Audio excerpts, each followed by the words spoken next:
અમદાવાદમાં ડુપ્લિકેટ દવાના વેચાણ અંગે આરોગ્ય રાજ્યમંત્રી પ્રફુલ્લ પાનસરિયાની પ્રતિક્રિયા। નકલી દવાના વેચાણની ફૂડ એન્ડ ડ્રગ વિભાગને બાતમી મળી હતી। ફૂડ એન્ડ ડ્રગ વિભાગે બાતમીને આધારે 30 જગ્યાએ રેડ પાડી હતી। પકડાયેલી દવાને તપાસ માટે લેબમાં મોકલવામાં આવી છે। આરોપી યુપી અને રાજસ્થાનથી નકલી દવા લાવતા હોવાનું સામે આવ્યું છે। નકલી દવાનું પગેરું મેળવવા કામગીરી શરૂ કરવામાં આવી હોવાની વાત પ્રફુલ્લ પાનસરિયાએ કરી।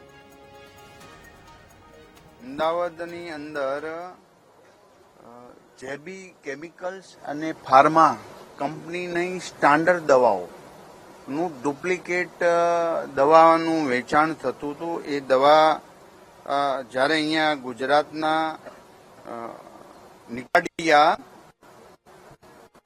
રિટાર્ડ 10 ટેબ્લેટ જ્યારે વેચાણ થતું હતું ત્યારે અમારા ડ્રગ્સ વિભાગમાં આમની બાતમી વગેરે માહિતી મળતા જ 30 જેટલા મેડિકલમાં આનું રેડ કરવામાં આવી છે, જ્યાં દવાનો જથ્થો મળી આવ્યો છે। 1,70,000 દવાના જથ્થાને સીઝ કરવામાં આવ્યો છે। પરંતુ આ દવા આવી ક્યાંથી, બને ક્યાંથી, તો એ યુપી અને રાજસ્થાનથી આ લોકો દવા લાવતા હતા, જેનું આજે પોલીસની અંદર એફઆઈઆર અથવા તો જાણવા જોગની ફરિયાદ આપી એનું પગેરું મેળવવા માટે ડ્રગ્સ વિભાગના અમારા અધિકારીઓ સતત ડે નાઇટ કામગીરી કરી રહ્યા છે।